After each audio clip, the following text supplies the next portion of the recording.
Mr. President. Senator from Wyoming. Thank you, Mr. President. I ask that the unanimous consent that the quorum call be vitiated. Without objection. Thank you, Mr. President. Mr. President, I'd like to call up Amendment 868.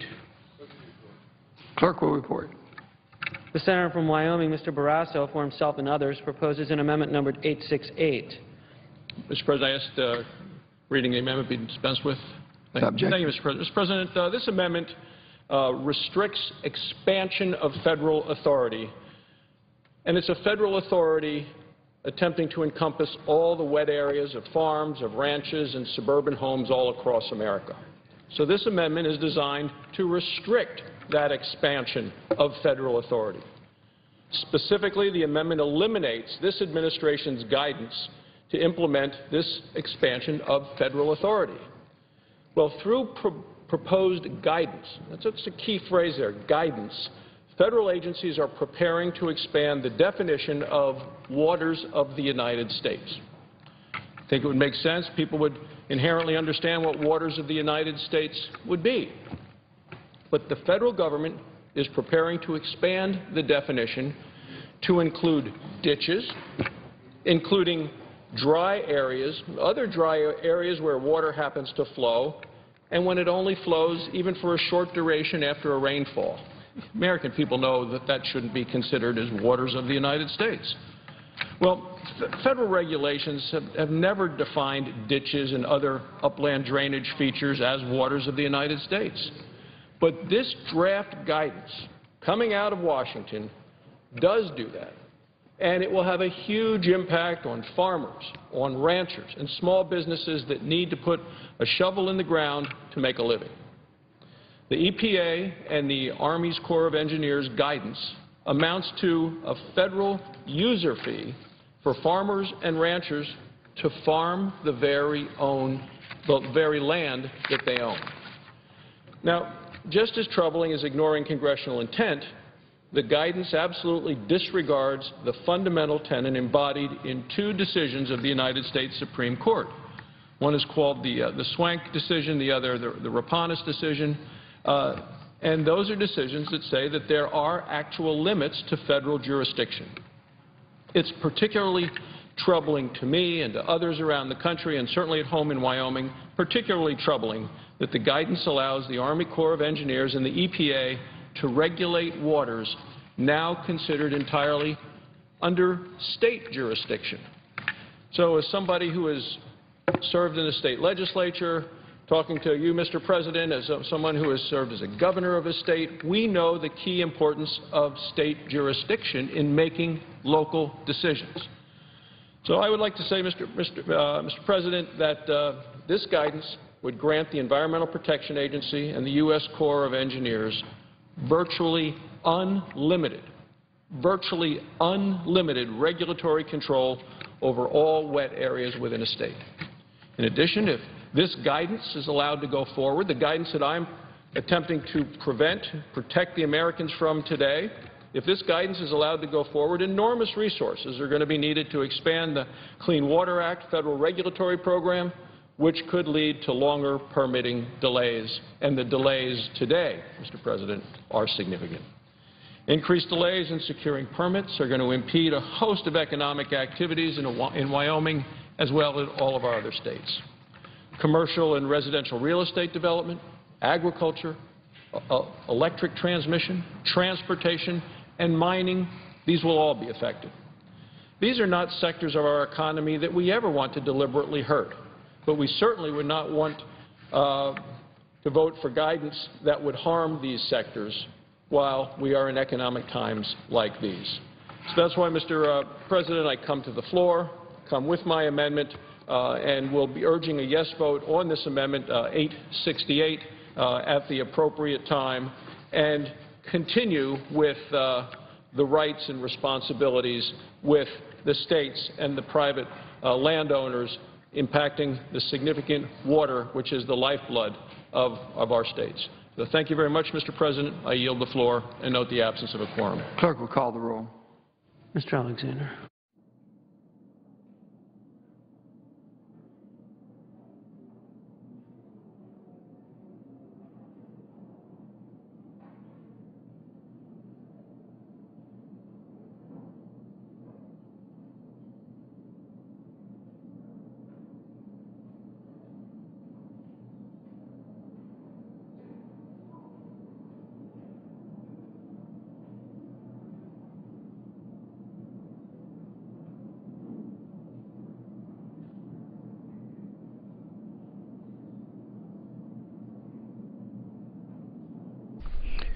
Senators have been debating amendments to a bill authorizing dozens of federal water, coastal, and environmental projects today. Votes on amendments will get underway at about 5 p.m. Eastern today, and a vote on final passage also expected later today. We also expect in the Senate this week votes on President Obama's pick to head the Energy Department, also his pick to head the Centers for Medicare and Medicaid Services. We will, of course, have live coverage of debate on those items when they come up later this week. In some news this afternoon, Attorney General Eric Holder says he has ordered a Justice Department investigation into the IRS's targeting of conservative groups for extra tax scrutiny. He says the FBI is coordinating with the Department of Justice to see if any laws were broken. There was a news conference earlier today at which he said he called the practice outrageous and unacceptable. Stephen Miller is with the IRS. He's the IRS acting chief. He's acknowledged the lack of sensitivity in the agency's screenings of political groups seeking tax-exempt status and insisted those mistakes will not be repeated. We carried Attorney General Eric Holder's briefing earlier today. We will have it later in our schedule. Look online to find out when on the C-SPAN networks.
Mr. President, Senator from California. Mr. President, I ask that the quorum call be dispensed with. Without objection.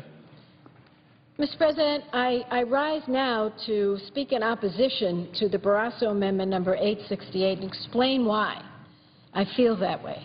And I also just want to, before I talk about why I hope that the Senate will defeat this, I do want to thank colleagues on both sides of the aisle for working so closely with myself and with Senator Vitter. The bill, the underlying bill, is a very good bill, and it really protects every state. We really look at every state's needs, whether it's from flooding, whether it's preserving their fishing, whether it's about their ports, whether their ports are inland or coastal, medium, small, large. We really, I think, have gone out of our way on both sides of the aisle to accommodate senators. I want to speak about Barrasso Amendment 868, which will be the first amendment to come before us. It will require 60 votes. It is an anti-environmental rider. Now, here we go again, and again and again and again. You know, there's no reason to bring these anti-environmental riders onto every single piece of legislation that goes through here, but yet and still, that's what we face. So I agreed that we would have a vote on this, and in the spirit of good faith, because it certainly is not germane to this bill. It is not. It has to do with the Clean Water Act. It doesn't have to do with the Water Resources Development Act. And what this Barrasso Amendment says is that the guidance that has been developed by the Army Corps of Engineers and by the Environmental Protection Agency as they get ready for a rulemaking after a court decision is null and void. Without a hearing, without giving the Corps a chance to explain their guidance, without giving the EPA a chance to explain their guidance, without looking at the court decision, he would say the guidance is blocked because he doesn't like the guidance. Well, trust me, I'm sure I don't like everything in the guidance either, but let the process go forward. The guidance is necessary so that there can be a rulemaking, which is essential. Right now, there's nothing but chaos after the court's ruling. People don't know what the Clean Water Act covers. So the Army Corps, working with the EPA, has issued some guidance. It's not the final rule, it's guidance. And the Barrasso Amendment throws the guidance out, throws it into the garbage can, says it can't be used, and if anything like it is ever used, there can be no rulemaking. Mr. President, the Barrasso Amendment stops, therefore, the rulemaking. Now, he may not say it explicitly, but if you can't use any of the guidance, any of the work that's been done, then you can't have a rule. And let me tell you who opposes not having a rule: the business community. The business community opposes it. Everybody opposes it. Everybody wants a rule. The vague restriction will make it impossible to initiate a rulemaking to define what waters are protected under the Clean Air Act. The Barrasso Amendment locks into place the current confusion created in the wake of 2 Supreme Court decisions, and he does it by prohibiting any future update of the core Clean Water Act regulations or related guidance. Now, industry associations and 30 Republican senators who are opposed to the guidance developed by the Obama administration have called for a rulemaking. Mr. President, they have called for a rulemaking. The letters were just sent to EPA last month, and what we believe to be absolutely accurate is if you throw out the guidance, if you vote for this Barrasso Amendment, and you say no guidance that looks anything like this will ever be used, there can be no rulemaking. Now, for decades, the Clean Water Act has provided broad protections for the nation's waters. The Barrasso Amendment stops the Corps from restoring these long-standing protections, leaving many waters at risk. Now, let me tell you what that means. Streams that provide drinking water for up to 117 million Americans may not be covered by the Clean Water Act. Mr. President, that's dangerous for the people because there's all kinds of pollution that gets dumped into these streams. 20 million acres of wetlands that provide flood protection and serve wildlife habitat. There'll be no rules governing them. Because of the way the Barrasso Amendment is written, any effort to clarify uncertainty that has resulted in delays and confusion and slowed efforts to hold polluters accountable will be null and void. Can have no effort. You can't use the guidance, you got to throw it away. And if anything comes forward that remotely resembles it, you got to throw it away. Then you can't make a rule. So this is harmful. Now, in closing, I want to talk about what harm we want to protect the people from. We know some of the dangerous pollution that gets dumped into our nation's waterways, sometimes on purpose, sometimes by accident, but we have chemical pollution and all kinds of industrial pollution, and it includes such chemicals as arsenic, very dangerous for people. And I will have more to say on the specifics. But we know there's waterborne diseases. People get very ill if the drinking water is not good, if the swimming water is not good. And the warmer our waters are getting, the more dangerous it is. Certain organisms that live in these warmer waters that never used to exist before. We had a case in Ohio where a child got deathly ill because the water was so warm. It attracted these different kinds of bacteria and organisms. So when I stand up here, I speak from the heart, and all of us do. But I know that we shouldn't vote on something that precludes us from protecting the health and safety and the lives of our people. Who are the most vulnerable?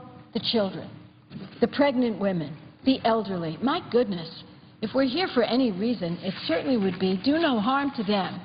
And the Barrasso Amendment does a lot of harm. And it doesn't belong on a Water Resources Development Act, which is about building projects to protect people from flood control. It's about dredging our waters. It's making sure that commerce can move. This is an anti-environmental rider. It doesn't belong on this bill. It's dangerous for the people, and I urge my colleagues to vote no when the vote comes before us, and I would yield the floor.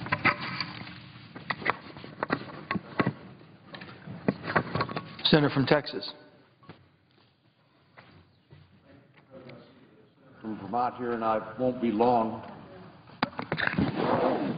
But I did have a few comments to offer about the unusual developments of the last few days here in Washington, D.C.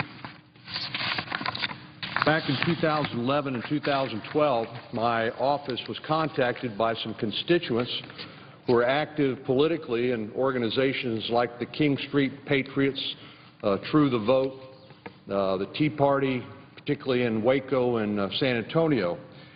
And they were concerned that they were being targeted by the federal government, specifically the Internal Revenue Service, for their political activity.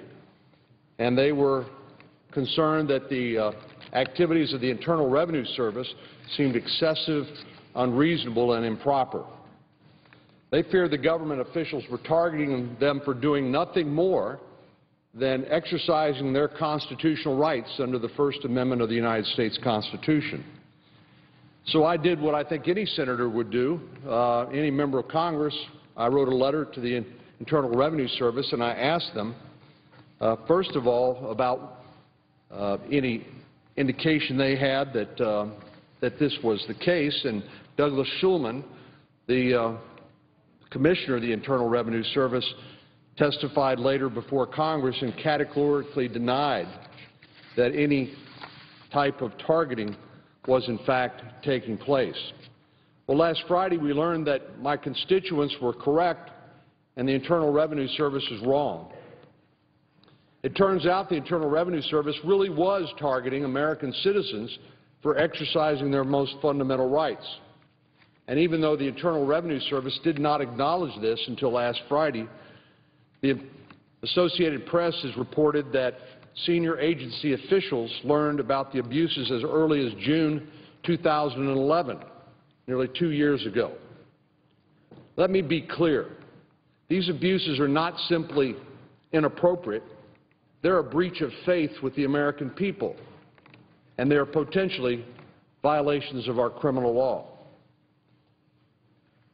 Now, as my friend from Vermont knows, if the IRS, if the government can target conservative groups like the King Street Patriots and the Tea Party, they can target anybody, anywhere across the political spectrum. That's why you're seeing such bipartisan outrage over this news.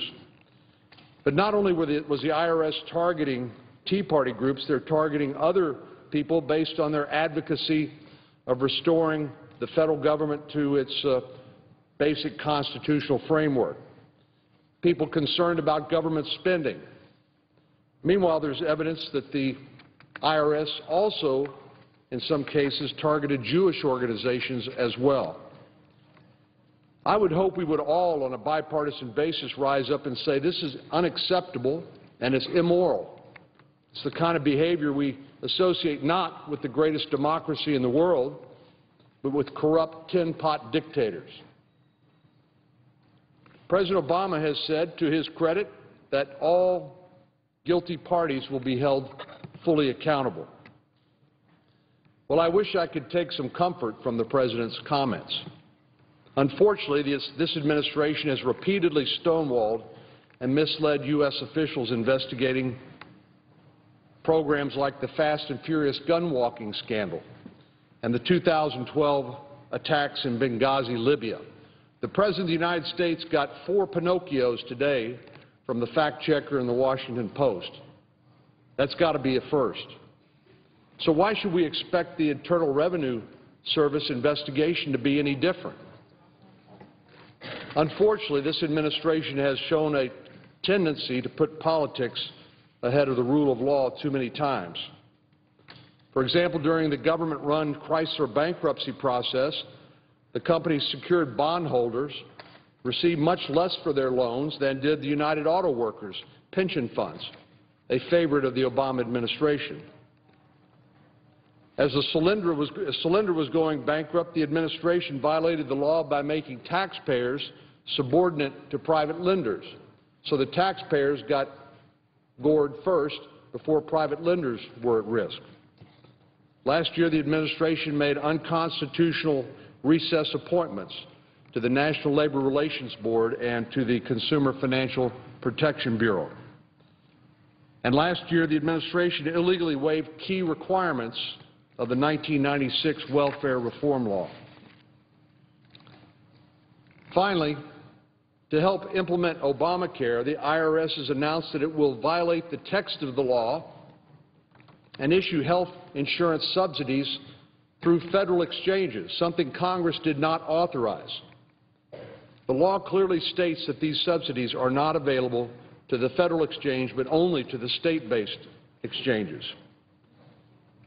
Indeed, it's the case that the President's health care law will dramatically expand the power of the Internal Revenue Service because the agency is responsible for implementing so much of Obamacare's most important provisions. Well, given what we've learned about IRS malfeasance, does that really sound like a good idea to give them more responsibility, to hire more agents before we get to the bottom of the present scandal? Do we really want the IRS to administer a law that will affect 1/6 of our economy, as Obamacare will? And do we really want the Internal Revenue Service agents collecting so much personal information about millions of American citizens? Remember, even before Obamacare became the law, the IRS had more than enough power to destroy the lives of individual Americans. Chief Justice John Marshall, at the very beginning of our country, Chief Justice of the Supreme Court of the United States, said the power to tax involves the power to destroy. And those words are still true today. With trust in the federal government already at an all-time low, the IRS scandal will further diminish public confidence in public institutions and in Washington, D.C. As a result, this scandal will make it much harder for us to work together to adopt the fiscal policy and economic reforms that our country so desperately needs.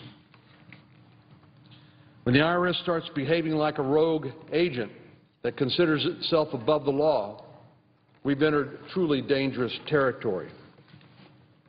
So, Mr. President, today I am going to join others of my colleagues to call on the acting IRS Commissioner, Stephen Miller, to resign.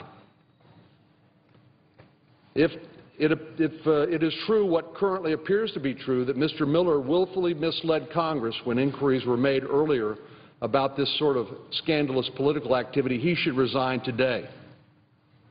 Furthermore, I'm encouraged actually by Chairman Max Baucus of the Senate Finance Committee and Senator Orrin Hatch, who said that they believe it's important for the Finance Committee, as the appropriate standing committee of the Senate with jurisdiction over the Internal Revenue Service, to conduct an investigation.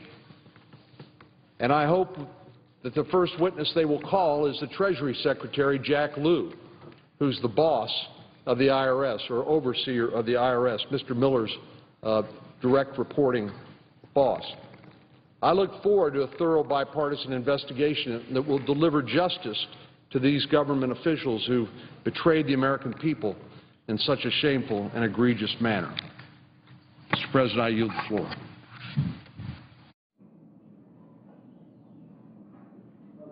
Senator from Vermont. Mr. President, I'd like to call up amendment number 889. Clerk will report the amendment.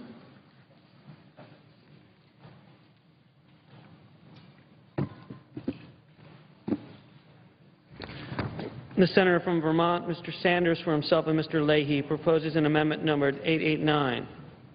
Mr. President, I ask that the amendment be considered as read. Without objection.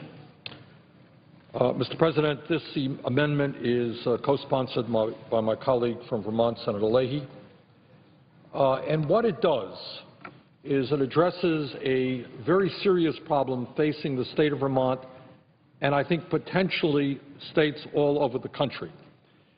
Mr. President, as you well know, Tropical Storm Irene impacted some 225 Vermont communities with 90 bridges and 963 culverts damaged or destroyed statewide. And in a small state, that is a lot of damage.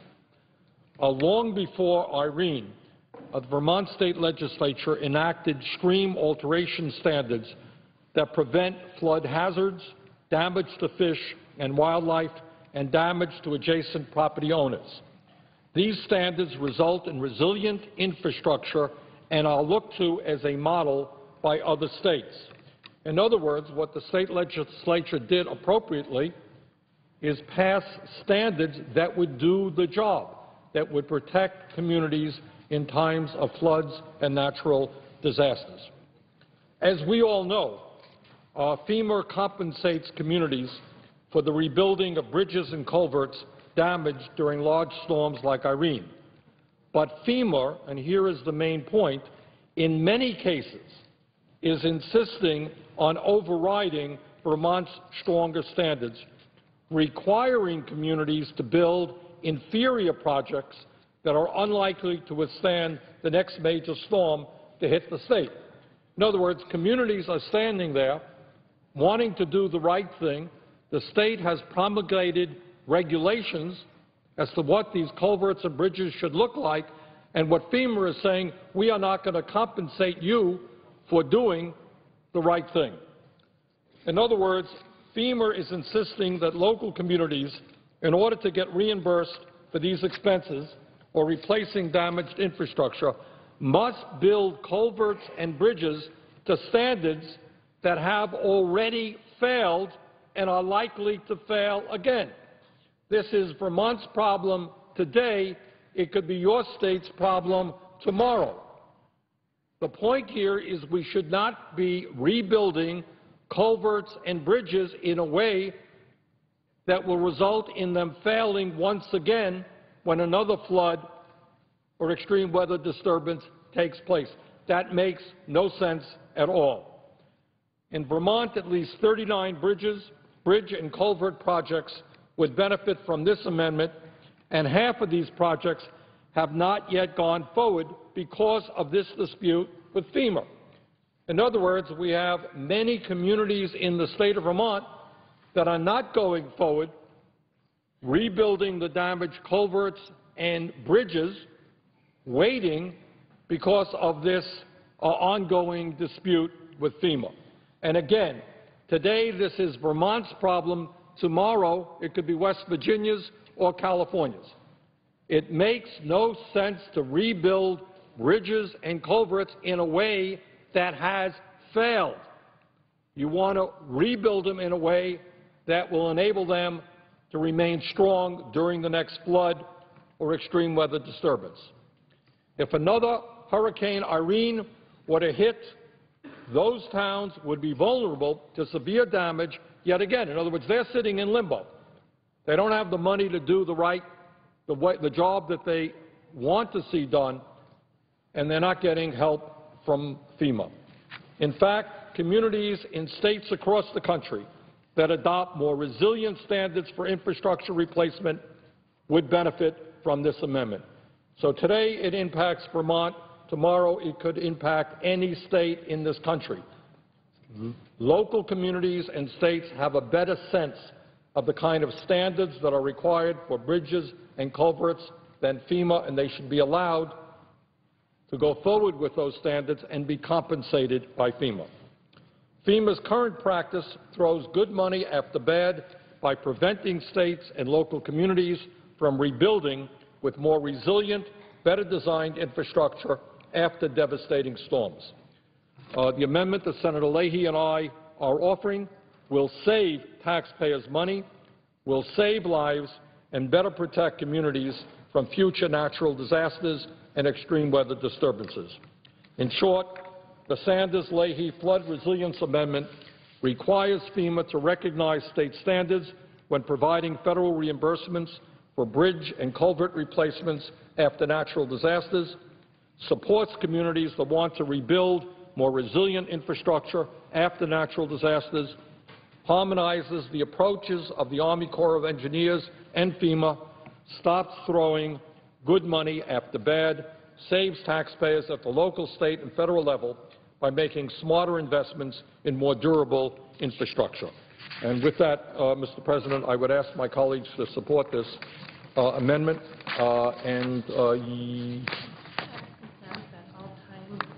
Time during all quorum calls be charged equally to both sides? And would ask unanimous consent that the time during all quorum calls be charged equally to both sides. Without objection. With that, I would yield the floor. And note the absence of a quorum. Clerk will call the roll. Mr. Alexander.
Debate continuing on amendments to the Army Corps of Engineers Water Projects Bill this afternoon. Votes on amendments set to start at 5 p.m. Eastern, just a little over an hour from now, including a vote on final passage.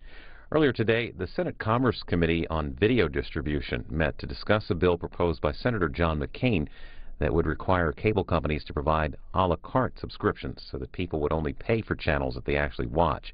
But cable industry representatives and former FCC Chair Michael Powell says a la carte could actually drive costs up.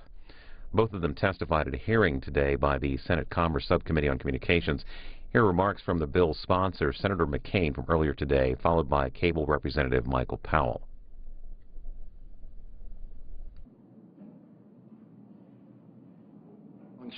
Story offered by a cable executive on the significance of a la carte. He says, quote, "My next-door neighbor is 74, a widow. She says to me, 'Why do I have to get all that sports programming?'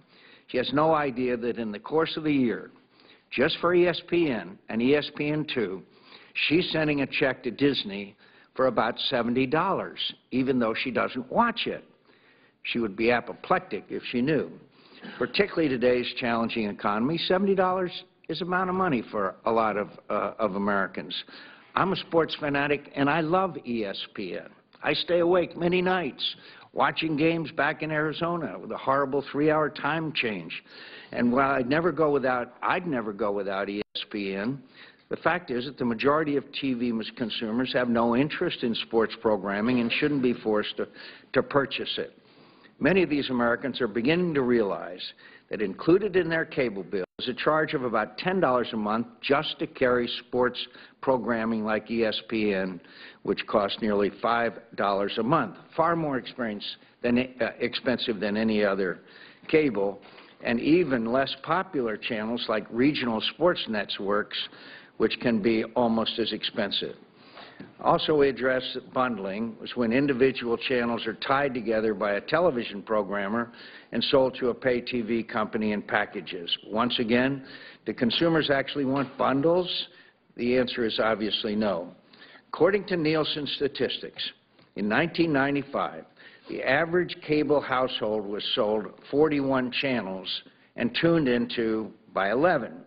In 2008, the last year that these statistics were compiled, the average cable household was sold 130 channels, but tuned in to only 18. These excess channels are obviously driving up cable bills. Companies like Viacom don't sell channels like MTV and VH1 individually, but rather bundle them together, which then leaves pay TV companies with little choice but to do the same thing to consumers.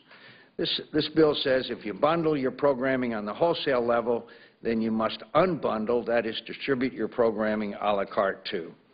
So the choice remains with the programmer, and the outcome for the consumer is a la carte and a lower cable bill. In addition to a la carte, also ensures that the public spectrum resources are used in the most efficient and publicly beneficial ways possible. Mr. Powell, let me ask you, I want to give you a chance to respond to Senator McCain's opening statement and the bill that he's filed. You know, on one level, it may seem very common sense that all consumers would have a choice and be able to go a la carte and pick out their programming. And, you know, that's kind of intuitive. That makes sense. But I'd like to hear your response on, from the industry's perspective, what problems that present. Sure. Thanks for the question. First of all, Senator McCain has a long-standing and deep interest in this, and I had the privilege when I was chairman of the FCC to work with him on this issue and many more quite extensively.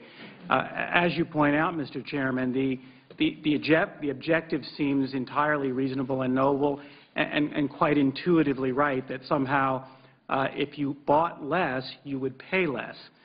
That seems logical, but many independent third-party studies that have looked at this very carefully have concluded that's not likely to be the case, including the GAO in 2003, the FCC again in 2004, and the Congressional Research Service again in 2006, as well as a bunch of academic reports, have concluded that it's a very serious question mark whether consumers would actually have lower bills or cheaper services as a consequence of a la carte.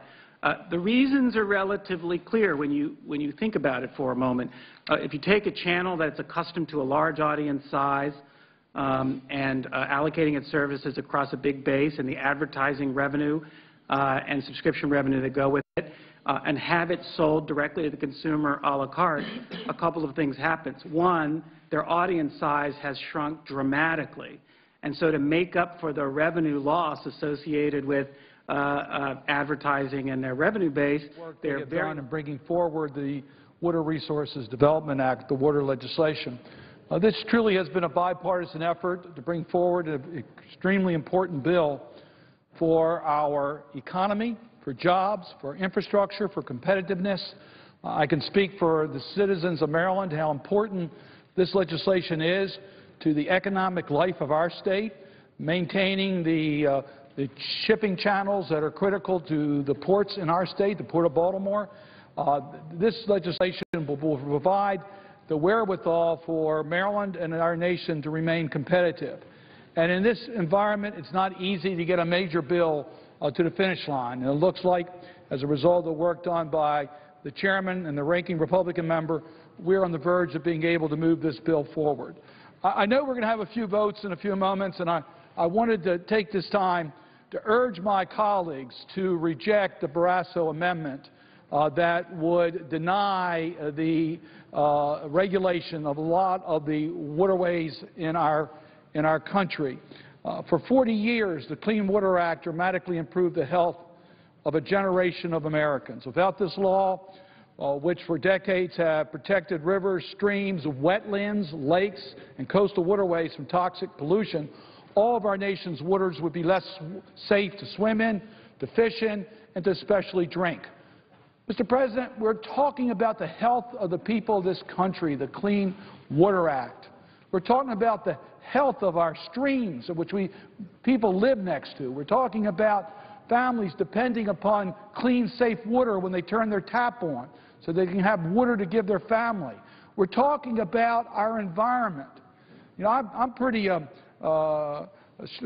aggressive on this because I had the honor of representing one of the states that's part of the Chesapeake Bay watershed, and the presiding officer also represents a state, West Virginia, that involves the Chesapeake Bay, as does Pennsylvania, as does Delaware, as does Virginia, as does Pennsylvania, and the District of Columbia. My point is there's over 100,000 streams and rivers that feed into the Chesapeake Bay. Now, the Chesapeake Bay is the largest estuary in North America, has thousands of species. Life depends upon the waters that flow into the Chesapeake Bay. The Barrasso Amendment would deny the effectiveness of regulating the health of the waters leading into the bay. It would inject into the Clean Water Act a way in which we would be denying the protection to the public of the Clean Water Act. I would just urge my colleagues to reject this amendment. It is anti-environment. There is no question about that. But let me give you another reason. You know, I hear my colleagues on both sides of the aisle talk frequently about predictability. We need to know what the rules are. Well, we thought we knew what the rules were on the Clean Water Act, but then the Supreme Court came through with some cases that, quite frankly, are baffling to us because it changes the long-standing tradition of regulating regulations under the Clean Water Act. So we thought we understood what it was all about. So there's a great deal of uncertainty today. What the Barrasso Amendment does will take us back to that uncertainty. The Obama administration, through its regulatory process, have given us the predictability we need so that everyone can plan their activities knowing full well what their responsibilities are for clean water. I don't think we want to return back to that uncertainty, and the Barrasso Amendment would lead us back in that path. There are many, many other reasons why this is just the wrong thing to do. I know that when you take a look at how we've lost so many wetlands, how we lost so many streams and brooks in this country, do we really want to turn back the clock on the regulation of clean water, on the streams and the brooks and the wetlands that are involved in our water supply in this country?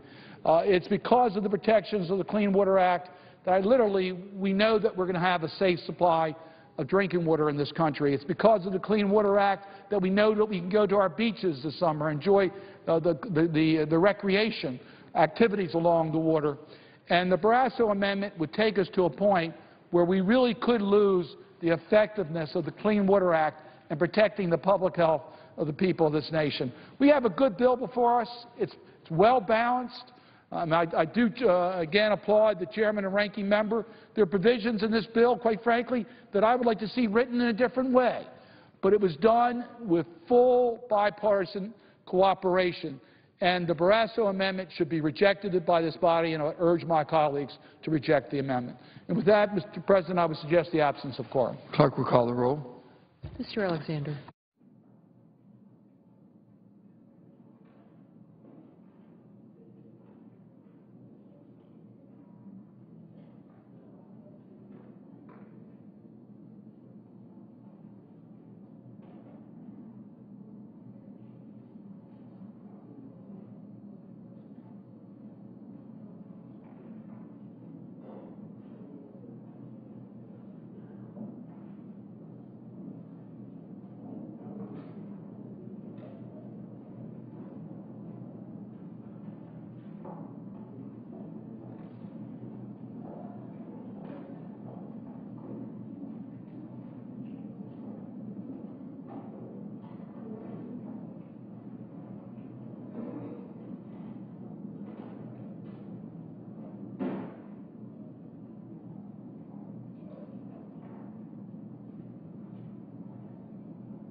few minutes ago, we heard Senator Cardin talking about the Water Projects Bill, which is the pending business before the Senate.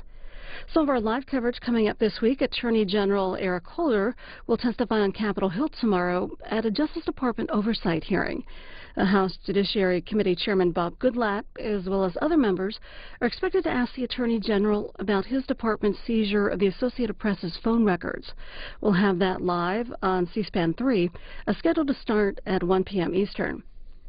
And then also on Friday, the House Ways and Means Committee will hold a hearing to investigate reports from the IRS that the agency targeted certain political groups applying for nonprofit status. That'll be live Friday morning, starting at 9 Eastern, over on C-SPAN 3. Earlier today, Senators Baucus and Roberts talked about exports to Cuba.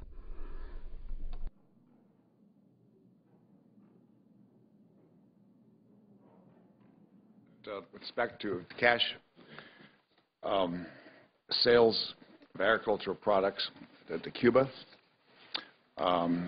it's essentially in 2005, the Department of Treasury issued a rule under this office, OFAC, otherwise known as the Office of Foreign Assets Control, essentially ruling that cash payments in agricultural products to Cuba would have to be made prior to the shipment to Cuba, and that in effect means all trade to Cuba was halted because there's a potential problem that a private seizure of U.S. products while they're still in port in Cuba. Now, this issue clearly is politically charged. If you look, though, only at the trade issue, not the politics, and what's my judgment was right, certainly by America's farmers and ranchers, that we should change that OFAC ruling so that cash sales can be made. That is, cash can be made prior to a title transfer. A title transfer would be when the ship arrives, in this case, Cuba. Virtually every other country, Canada's come up a bit in this committee, the country of Canada, massive, large sales to Cuba. Canada does. But the United States doesn't because of, to be honest about it, presidential politics in this country. I guess this is dated. We've got to get beyond it. And my amendment would correct a problem that needs to be addressed and just cut through all the political stuff that otherwise gets in the way here. Now, I'm not going to push this amendment at this time, but, man, this is a no-brainer. It just makes sense to me if we want our farmers and ranchers to sell our products, in this case the country of Cuba, this change should be made. I might say, Madam Chairman, I've been to Cuba a couple of times, and certainly with my good friend and colleague from Kansas, and we met with El Presidente, Senator Roberts and I think he preferred to be called Commandante. Commandante. Yeah, right. But anyway, at another time I visited Cuba, I met with the head of the agriculture minister, and his name was Pedro Alvarez, and we with some Montana farmers. We were selling lentils and peas, and I've got what other products we were coming up with. And right there on the spot, he said, sure, we'll do a deal here. We'll buy X $1 billion of agriculture products from the United States, in this case, Montana. Well, that so caught Montana farmers by surprise. They, oh my gosh, they weren't ready to do this. But we put the deal together about a couple of 3 months later and sold them, I guess, lentils and peas primarily to Cuba. It worked. But then this rule changed, and it stopped all cash sales to Cuba. And it makes no sense. I would hope that by the time we get to the floor, we can figure out a solution. It does make sense. Well, thank you, Senator Baucus. I just want to echo your strong feelings about this. Actually, Senator Brown and I had the opportunity a few weeks ago to go to Cuba with the delegation, and I had a chance to see some of what they were doing in agriculture, visit with their agricultural leaders, and there's no question that we should be addressing this. And I'll never forget meeting last year with Louisiana rice growers, and we were trying to figure out the commodity title, and I said, what do you need? And they said, just open the market to Cuba. That's all we need. And so it was, that has stuck with me ever since. So, Madam Chairman. Senator Roberts. Pardon me, Madam Chairperson. Woman, person. Deborah, Chairman Deborah. It is true the Senator from Montana and I went to Cuba, and I think we talked with the Commandante about 4 o'clock in the afternoon and lasted till about 3 or 4 in the morning.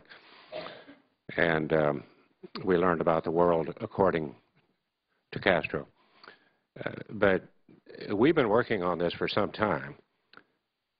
And I know that most of the focus is on markets for the United States, but the focus ought to be in regards to Cuba as well. And you can use, if that's the proper term, our agriculture production, our agriculture wherewithal as a tool, not only for peace but for stability, and then also for countries, quite frankly, to recognize that when they go through very tough times, they can be, or that we can be a reliable supplier. Turn it around. That becomes, they become dependent on us, and that means certainly a better discussion with regards to human rights, with regards to the very things that people who oppose this amendment would like to see. Sort of reverse kind of thing. I think we had the same issue when we had the Russian embargo, but I urge the Senator from Montana to continue this, if he can, on the floor. And you can see all of the Senate Agriculture Committee's review of the Farm Bill here on C-SPAN 2 tonight and anytime at cspan.org. And tomorrow, the House Agriculture Committee will mark up their version of the Farm Bill. We'll have live coverage of that starting at 10 a.m. Eastern over on C-SPAN 3. I want to show you a bit more of the Senate Agriculture Committee meeting from today, this one talking about food stamps.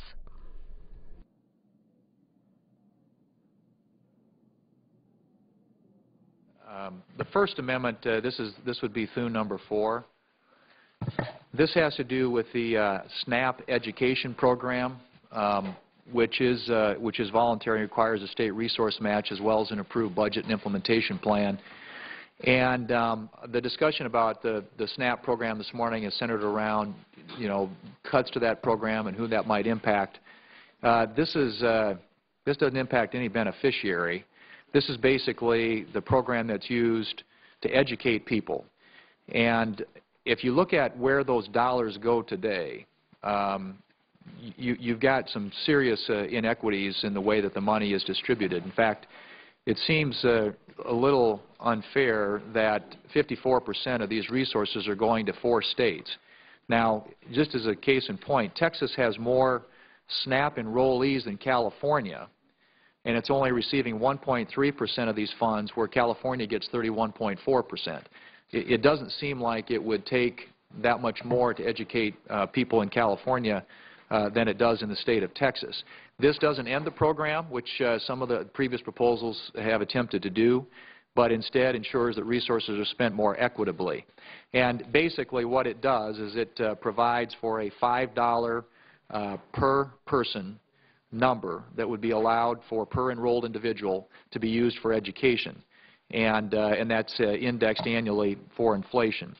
So again, I think this is a fairly common sense thing that doesn't impact people who are beneficiaries of this. And by the way, this scores at a $2 billion savings. So if we're looking for areas to find savings in the Farm Bill, and I think with the sequester, as has already been pointed out by my colleague from Nebraska, the savings that have been proposed by the CBO are significantly less because of the sequester. We're down under $20 billion. It strikes me, at least, that we ought to be able to find some areas in each of the areas of the Farm Bill budget where we can achieve some significant savings. And $4 billion is the number in SNAP, and that's a 10-year number that we find in savings. SNAP will spend over that 10 years $760 billion.